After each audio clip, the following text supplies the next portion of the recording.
Fala aí, galera bonita, nós estamos chegando com mais um programa ConnectCast, né? Uma alegria muito grande para nós estarmos gravando mais uma passada aí, né? E também gostaria de agradecer a presença aqui do nosso produtor do áudio aqui, Felipe, e o Lucas que faz as imagens aí, né? Mas antes de você assistir o nosso vídeo aí, você pega, clica no sininho aí, dá o ok, tá? Compartilhe com seus amigos aí, que eu tenho certeza que Deus vai falar muita coisa com você. Hoje nós estamos aqui, né, presente com o nosso pastor Magno Martins, pastor presidente do Ministério A Vivo, uma nova história da cidade do Rio Grande.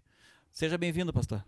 Amém, paz, pastor Colares, paz a todos que estão assistindo essa programação. Como disse o pastor, né, vamos estar se inscrevendo no canal, acionando o sininho, fazendo o melhor. E é um prazer estar aqui nessa programação, é um prazer poder estar compartilhando aquilo que nós vamos estar conversando hoje, né, pastor Colares? Vai ser algo muito legal e eu tenho certeza que você compartilhando e levando essa mensagem mais longe para que as pessoas possam ser alcançadas também pelo Senhor Jesus. Amém. Pastor, fala para nós aí, a gente quer conhecer um pouquinho da sua história, né? Há quanto tempo o senhor é aqui da cidade de Rio Grande? Há quanto tempo, se o senhor não é, quanto tempo trabalha aqui com o pastor? Pastor Colares, eu sou natural de Pelotas, né? Pelotas, uma cidade vizinha aqui da nossa igreja, e sou natural de Pelotas, nasci nessa cidade e vivi lá até os meus 19 anos, né? Hoje eu tenho 33 anos no programa gravado hoje, e nesse tempo que eu estou em Rio Grande vai fazer 14 anos já, né? Mês que vem completa 14 anos que nós estamos aqui em Rio Grande e nós estamos muito felizes, né? Muito feliz por tudo que Deus tem nos dado nesses 14 anos, amizade, pessoas, irmãos em Cristo, batismo, vidas que foram alcançadas através do evangelho que a gente tem ministrado. Então, sou natural de Pelotas e estou há 14 anos já em Rio Grande. Amém. E há quanto tempo o senhor, no caso, é evangélico? O senhor veio de berço cristão? Como é que foi o seu processo? Com que idade começou a ir para a igreja? Exato, pastor. Assim, ó, nós não éramos evangélicos, né? Nós não frequentava igreja nenhuma. A minha mãe e o meu pai era aquele católico uma vez por ano. Quando tinha missa de sétimo dia de alguém, ou missa de memória. Então, ele ia uma vez por ano à igreja católica e nós íamos junto, né? Como criança, nós íamos junto. E a minha mãe tinha muitos problemas de saúde, pressão alta, tinha problemas, né, financeiro também a minha família, porque o meu pai gastava muito dinheiro na farmácia e fazia muitas vezes compra fiado no mercado porque não tinha esse valor. E eu me lembro muito nítido, eu tinha 12 para 13 anos mais ou menos, não menos, eu tinha 11 para 12 anos, quando um irmão da igreja, aonde nós conhecemos Jesus, ele saiu de casa um domingo à tarde. Olha que interessante, né, os propósitos de Deus. Um domingo à tarde, o irmão Devair, ele saiu de casa e disse para sua esposa: eu vou procurar um homem que trabalhou comigo alguns anos atrás. E esse homem era o meu pai, o Erni. Ele não sabia o nome do meu pai, eles o conhecia por apelido, na empresa que eles trabalharam, só que ninguém no bairro conhecia o pai pelo apelido que ele conhecia. E eu nem sei qual era o apelido também. Então eu sei que o pai não era conhecido por esse nome, pelo apelido. E esse homem foi procurar o pai. E ele foi procurar o homem que Deus tinha mostrado para ele, que era o colega de trabalho. E entrou na rua da minha família, bateu na porta, no portão da casa, e eu me lembro que a minha mãe atendeu. E quando a minha mãe atendeu, ele disse: eu vim aqui porque eu trabalhei com o senhor. E aí começou a falar com a minha mãe, e a minha mãe disse: vou chamar o Erni, vou ver se é ele. E aí o pai veio, ele entrou, e ele disse para minha família algo muito interessante. Ele disse assim: eu estava em casa almoçando, terminei o almoço e Deus mandou eu vir aqui. E nós não sabia nada de Deus. Ele era evangélico? Ele era cristão, ele era obreiro dessa igreja. Só que assim, pastor Colares, nós não sabíamos nada de Deus. Como Deus vai falar com alguém? Né? Como Deus vai dizer para alguém, vai na casa de uma pessoa que o homem não tinha um endereço, não tinha nada, era apenas ir na casa de um senhor. E aí ele foi, falou de Jesus pela primeira vez dentro da minha casa, da minha mãe e do meu pai, e convidou a mãe para ir na igreja. E a mãe foi. Acho que na sexta-feira à noite a mãe já foi no culto. Quando chegou no culto, a minha mãe ouviu falar que nessa igreja que nós tínhamos ido, a minha avó ia, né? Lá no passado, antes da minha avó falecer, ela ia, o meu tio ia, e a minha mãe começou a ir. Nos levava pequeno, eu não gostava de ir ao culto. Eu tinha 11 anos, eu não gostava de ir ao culto, porque eu dizia que era muito grito. É muito grito, é muita coisa, eu não gostava. Eu e meu irmão brigava para não ir. E dormia nos cultos? Dormia nos braços dela. E tem algo bem interessante, contar para vocês, que um dia, o pastor dessa igreja, na época, ele disse assim, erga as mãos. E a minha mãe fechou os olhos e ergueu as mãos. E ele disse, Jesus vai te tocar. E eu e meu irmão subimos na cadeira e nós, cada um tocou numa mão. E ela ficou braba com a gente, assim, vocês dão respeito, vocês são crianças, nos colocou de castigo quando chegava em casa, mas foi algo que me marcou, porque ele dizia, Jesus vai te tocar, e a gente ia lá e tocava na mão da minha mãe. E aí minha mãe começou a ir para a igreja, se batizou nas águas, mas nesse tempo, pastor Colares, Deus estava preparando algo. Por quê? Porque em 1999, eu ia fazer 12 anos, dia 19 de agosto. Eu ia completar 12 anos, dia 19 de agosto, e no dia 1º de agosto, a minha mãe teve um sonho. E as pessoas da minha família, são coisas que normalmente eu não falo muito na igreja, né? Até, na verdade, teria que falar mais. Esse programa é uma oportunidade até para contar um pouquinho do meu testemunho de vida, né? Porque a gente ouve muitas pessoas dizendo, eu aceitei Jesus, eu conheço a tua história, pastor Colares. Tu vem para nossa igreja e eu conheço a tua história. Só que tem pessoas que não conhecem a história do seu pastor, né? Ou do pastor Magno, que hoje é o pastor do Avi, mas as pessoas não conhecem a história. E a minha mãe, ela tinha alguns relances que as pessoas falam no espiritismo que ela poderia desenvolver. Então a minha mãe, uma vez, o meu irmão teve um acidente de moto e ela ouviu meu irmão gritar ela no horário do acidente. Ele teve um acidente de moto longe e a minha mãe ouviu o Cairo falar assim, mãe, e ela estava lavando roupa, ela saiu e disse, o Cairo me gritou, e na verdade foi no momento do acidente. Mas hoje a gente cristão, a gente entende que Deus falou com ela, que Deus preparou ela para que ela orasse pelo meu irmão, na nossa visão hoje, mas na época não existia essa visão. Na época não existia. E a minha mãe teve um sonho naquela noite, na noite do último dia de julho para o dia 1º de agosto. Minha mãe teve um sonho, e foi um sonho, eu acredito que maligno, né? Um sonho que as pessoas queriam levar ela depois para desenvolver, e a minha mãe entendeu que não era isso. Ela sonhou com a minha falecida avó, que a minha avó estava num ambiente, Colares, assim, branco, claro, e a minha avó dizia assim para ela, Eva, cuida do Magno, que o Magno, no caso, sou eu. E a minha avó falou isso para ela em sonho, mas biblicamente a gente sabe que as pessoas depois que partem, ela não pode, né, manifestar ou falar com alguém. Na verdade, é um espírito que se transfigura naquela pessoa para que venha enganar. Só naquele momento ela disse, Eva, cuida do Magno. E no outro dia a gente acordou, almoçou, e eu me lembro exatamente nesse dia que ia ser a revelação do rosto do Mr. M. Do Mr. M. O Mr. M ia revelar o rosto na TV e eu queria ficar em casa. Eu disse, mãe, eu não quero ir na minha tia. Teórico mágico, né? Que eles faziam, o mágico, o Mr. M. Os jovens devem estar assistindo, estão nos chamando de velho, né, gente? Não, velho, não. Experiente, pastor. Experiente.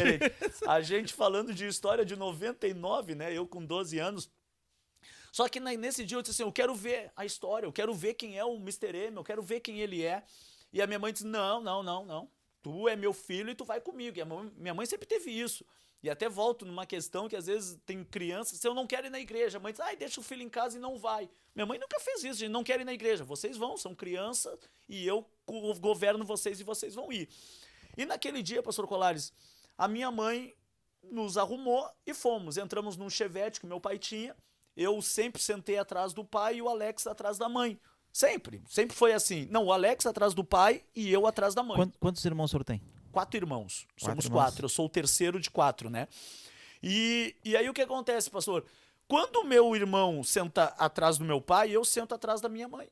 E a gente vai. Aí na Fernando Osório, o pai encosta e diz assim, posso ir? Eu disse, vai, pai. Quando eu disse, vai, pai, o pai atravessa a rua. E quando ele atravessa, vinha um carro a mais de 100 por hora. Aí ele não entendeu, que o senhor disse, vai bater. Vai bater. E esse carro, o pastor Colares, bateu na lateral do meu pai. O meu irmão, que era menor do que eu, tinha 8 anos na época, ele viu o carro vindo, se abaixou. E quando ele se abaixou, eu olhei e aquele vidro estourou no meu rosto, né? Me cortou bastante, machucou as cicatrizes que eu tenho no rosto hoje. são marcas desse acidente. Passei por uma cirurgia plástica depois, não adiantou muito, né? Mas eu passei Não por fez uma... milagre. Não fez milagre. Mas tive que passar uma cirurgia plástica para endireitar o lábio, né? E depois tinha que também fazer uma outra no nariz para tirar um excesso da narina esquerda, mas eu não quis mais fazer. Mas aí, nesse tempo, quando isso aconteceu, eu passei 19, 20 dias com pontos, eu não me lembro de me olhar no espelho, a minha mãe me cuidou muito, dormia de mão agarrada comigo. E nesse tempo, a igreja, na época, os pastores que eram amigos da minha mãe, obreiros que eram amigos da minha mãe, apoiaram muito ela. E eu lá orava por mim, e a minha mãe foi se firmando em Deus.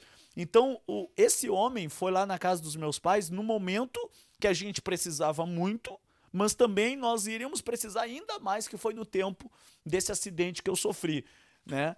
Então, assim, ó, aí comecei a ir para a igreja, e depois me recuperei, me batizei, com 13 para 14 anos me batizei nas águas, com 14 para 15 anos eu comecei a trabalhar no corpo diaconal da igreja. O senhor falou uma coisa aí, há poucos minutinhos atrás, e eu queria saber do senhor aí qual foi a importância da sua família na área ministerial. A minha mãe, ô Colares, eu quando estava na igreja, eu tenho um irmão, Wagner, ele é 6 anos mais velho que eu. Ele fez 40 anos agora no mês de maio, e eu vou fazer 34 em agosto. E o meu irmão, ele tinha 16, eu tinha 10. Ele teve 18, eu tinha 12. Então, nessa idade que eu tinha 12 anos, o meu irmão, ele ia muito à festa. Era um jovem que trabalhava num supermercado, que hoje não existe mais em Pelotas, pois. Então, ele saía sexta, ia trabalhar, dali ele já ia pra festa, voltava, dormia na casa de algum amigo, já voltava pro serviço, no sábado a mesma coisa, e voltava só domingo à noite pra casa. E eu dizia pra mãe, quando eu tiver 16 anos, eu vou fazer que nem o Wagner, eu vou pra festa, a senhora só quer me levar pra igreja. Isso eu falava com 12, 13 anos, depois do acidente ainda, antes de me batizar. E a minha mãe dizia pra mim assim, não, Wagner, eu nem me preocupo com teus 16 anos. Porque com 16 anos tu vai ser já diácono. Ela falava isso pra mim, ela profetizava isso na minha vida. E realmente, eu com 13 anos eu me apaixonei por Jesus. Foi quando eu me apaixonei mesmo, depois desse tempo. Com 14, com 13 para 14 eu me batizei, com 14 para 15 eu me tornei diácono, né? Fiz o curso, abri igreja, fechava, limpava, alinhava banco, ia de bicicleta da Bom Jesus para o Arco-Íris, do Arco-Íris às vezes para Navegantes, sempre indo nos bairros ajudar. Algum pastor que estava lá fazendo um trabalho, eu ia lá, alinhava a cadeira, limpava, ia de bicicleta para ficar na escala, às vezes para abrir um culto, somente para chegar lá, abrir a igreja e fazer essas coisas. Então, a minha mãe, ela sempre me deixou ir muito na igreja, ela não deixava eu em lugar nenhum. Eu fui uma criança, eu e meu irmão, e nós fomos criados dentro de casa sem poder jogar futebol na rua. Né? Deve ser por isso que eu sou ruim no futebol, né? A minha mãe não permitia, ela sempre nos cuidou muito, nos zelou muito. Mas para a igreja ela deixava. A igreja sempre deixou, pegava a minha bicicleta junto com alguns irmãos lá que eram mais velhos do que eu, e nós ia para todos os bairros, ela sempre permitiu, sempre foi uma permissão dela. Muitas vezes a gente a gente vê ministrações, vê pastores, tudo, e a gente percebe que muitas vezes que por trás de uma base estrutural, né, familiar, a gente percebe assim, a humildade, muitas vezes, né, a origem da humildade das pessoas. Com relação a seu pai, ali, eu sei que tem uma história bem legal dele, que ele também ele fazia de tudo ali para vocês pegarem e ter tudo que ele... Nós estamos trabalhando, né, Pastor Colares, com o mercado solidário aqui na cidade, né? E uma das coisas que mais mexe comigo é assim, de ver pessoas sofrendo, ver pessoas sem ter nada para comer dentro de casa, mas eu nunca tive necessidade de alimento, sempre. Graças a Deus, como tu disse, o meu pai, ele tem hoje 71 anos, né? Ele para mim é um exemplo, é um referencial, por quê? Porque ele sempre nos criou, tanto o Cairo, o Wagner, eu, o Alex, nos dando o melhor dentro das condições dele, mas o melhor. Eu me lembro que muito tempo ele trabalhou em algumas empresas, depois ele era vigilante, mas na minha adolescência ali, da criança para adolescência, o meu pai decidiu que não queria mais trabalhar de empregado, aí começou a pagar a carteira dele e começou a trabalhar na rua. Então ele cortava grama, ele capinava pátio, ele vendia fruta, ele comprou uma vez uma bicicleta cargueira e ele enchia de fruta na frente, atrás. No outro dia ele enchia de verdura na frente, atrás. E no final de semana ele pegava todo o lucro dele, pastor, e ia no mercado e comprava tudo que a gente precisava dentro de casa. Então, nunca, eu falo para minha esposa, nós nunca almoçamos sem ter uma carne. Nós nunca jantamos sem ter uma carne. E não é uma família rica. Né? O meu pai hoje se aposentou com salário mínimo, minha mãe com salário mínimo, e o meu pai vivia com salário mínimo na época, era algo, mas ele sempre priorizou, né? Priorizou nos dar o suficiente. Às vezes não tinha o dinheiro da carne res, vamos botar, ele comprava um frango, às vezes não tinha, ele fazia um guisado, mas ele sempre quis dar o melhor para os filhos, para minha mãe também. Eu me lembro que uma época ele abriu uma lancheria, a lancheria do seu Carnopio, o pessoal chamava, e ele fazia assim, ó, todos os dias ele fazia um lanche para mim e para o meu irmão, nós comíamos, sempre priorizando a gente como filho. Os irmãos mais velhos também, o Caio e o Wagner também foram sempre muito cuidado. E eu me lembro, pastor Colares, de apanhar uma vez no meu pai.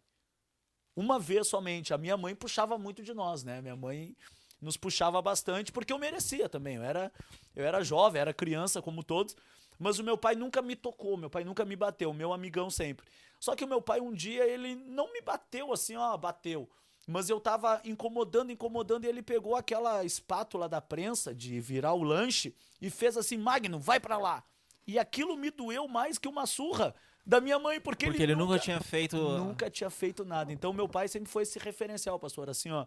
Os jovens que estão nos assistindo, assim, ó, aprender a honrar pai, aprender a honrar a mãe, porque nos dá acrescenta. Porque eu tenho certeza que nós vamos viver muitos anos, se Cristo não voltar. Porque nós seguimos um princípio básico, que a Bíblia diz, honra o teu pai e a tua mãe, que tu vai ter anos prolongado, né? Tu vai ter uma vida longa, e isso nós cremos. E com relação ainda à família, se o senhor fechasse os olhos agora, abrisse os olhos, qual é a lembrança, assim, com relação ao teu pai agora da infância? Da infância, isso aí, pastor, assim, ó, ver aquele homem que nos levava para fazer compra, nos levava para andar junto. Eu me lembro que uma vez eu estava dentro de um mercado, eu era criança, acho que o tamanho da Rafa, do Kaká, e eu fui para um mercado com ele e me perdi dele. Me perdi dele e eu me assustei muito, que era criança. Botou para chorar. Botei para chorar e alguém me levou para um local lá central e chamaram ele no microfone. E quando eu vi ele, meu Deus, foi uma felicidade imensa. Mas sempre foi um homem muito companheiro, nos levava para a escola, minha mãe muito companheira,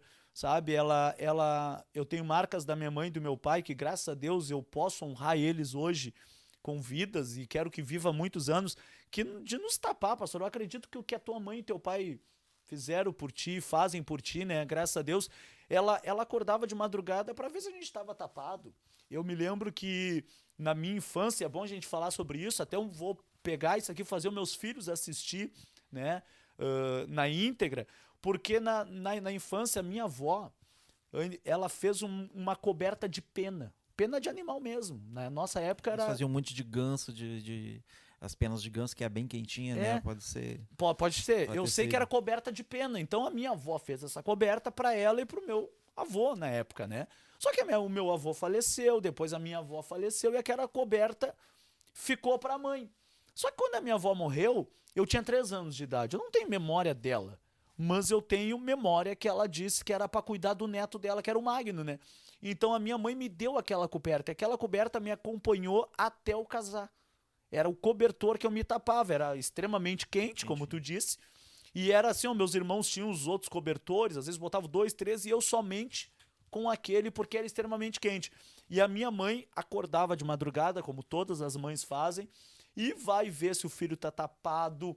Durante o tempo de acidente, ela ficou mais de 20 dias dormindo com as minhas mãos agarradas. E depois que eu fiz a cirurgia plástica, novamente, ela dormiu com as minhas mãos agarradas para mim, durante a noite, não coçar, né? Então ela sempre foi assim, uma base, um referencial muito grande nas nossas vidas e hoje nós colhemos muito que a gente planta, pastor. Muito. Os jovens têm que entender nesse canal que é extremamente abençoado, de uma dedicação que vocês têm à nossa juventude, com os líderes, supervisores. Essa juventude, elas precisam continuar entendendo isso. Continuar entendendo que a família lá na frente Nós casados, nós vamos lembrar, ó, valeu a O grande problema é que hoje, né, em muitos lugares estão os valores invertidos, né? A situação lá eu sei porque a gente acompanha, a gente vai muitas vezes nas casas né, de idosos e tal, e a gente vê os filhos, né, pegando os pais, largando lá, ou seja, a gente passou a vida inteira sendo cuidado por eles, e quando chega a nossa vez, simplesmente é muito mais fácil pegar e colocar, porque eu tenho minha vida, eu tenho meus afazeres deles, e isso aí que eles têm que entender, que não é dessa forma que a coisa funciona, que nós ainda temos ainda que honrar nossos pais, né? E isso é muito importante para todos que estamos assistindo, vocês entenderem. A pastora disse para nós assim, ó, como é que foi a consagração ao pastor? Pastor Colar, diz assim, como eu disse, com 13 para 14 anos eu fui separado ao diaconato, né? Aí fiquei dos 14 aos 15, 16, trabalhando no diaconato. Foi quando eu assinei minha carteira a primeira vez com 15 anos de idade. E eu assinei numa padaria como balconista. E isso me fez me afastar um pouco da igreja, porque eu não tinha horário. E aí tu começa a não ter horário para ir nos cultos e tu não tem a mesma vida de comunhão de quando tu tem uma vida ativa na igreja. Então eu parei de tirar a escala, parei de pregar, porque com 15 anos eu já tinha ministrações assim nas rádios, eu corria atrás de abrir um programa, não existia YouTube, não existia esse material, e então existia muito rádio comunitária, não sei se Rio Grande era do mesmo jeito, rádio comunitária. Então eu abri um programa numa Rádio Master FM, eu me lembro, lá em Pelotas, que nós tínhamos mais de 100 ligação para o programa, eu e meu cunhado. E ali eu comecei a pregar, falar. Um dia eu pregava, um dia ele ministrava, um dia eu, um dia ele. E a gente começou a fazer esse programa. E quando eu cheguei aos 16 anos, ainda como diácono, eu vim morar em Rio Grande, sozinho. Fiquei 6 meses morando sozinho em Rio Grande, né? Vim auxiliar um pastor aqui na época. Hoje, o meu grande amigo, né, o pastor Milton, tu conhece ele. E eu vim auxiliar ele. Então ele vinha todos os cultos para cá pregar. Mas visita, cuidar da igreja, limpeza, essas coisas, tudo eu fazia para ele. Então ele vinha na quarta tarde, pregava tarde e noite, vinha sexta, ficava tarde e noite, e domingo de manhã ele vinha também. Aí domingo de manhã eu ia embora com ele e voltava a quarta com ele. Então eu ficava 2 dias em Pelotas, 5 aqui. Com 16 anos de idade, morando sozinho, né? As irmãs me cuidavam muito. Hoje nós temos a irmã Iraci, eu me lembro, que me cuidava, a irmã Thalita, que hoje já partiu dos braços do Senhor, mas era uma mulher que batia na porta da minha casa com 16 anos, e eu era obreiro, pastor. E aí eu comecei a ir. Aí com 16 anos, eu estava aqui, aí eu fui convidado para voltar para Pelotas, né? E o meu pai queria que eu voltasse, minha mãe queria que eu voltasse, aí eu fui. Aí fui atender uma igreja em Pelotas. Abri uma igreja numa garagem, né, uma congregação da sede, e eu abri na garagem ali, tinha 8 bancos de madeira, e ali começou a ficar pequeno, Deus começou a confirmar mandar almas no meu ministério, assim, essas coisas. E aí eu era obreiro, eu já era namorado da Fran, a Fran fazia o louvor, eu pregava, aí começava a fazer, e as coisas começaram a acontecer. Alugamos um prédio maior, que aí se tornou mais ou menos o tamanho da Vila Maria, o prédio.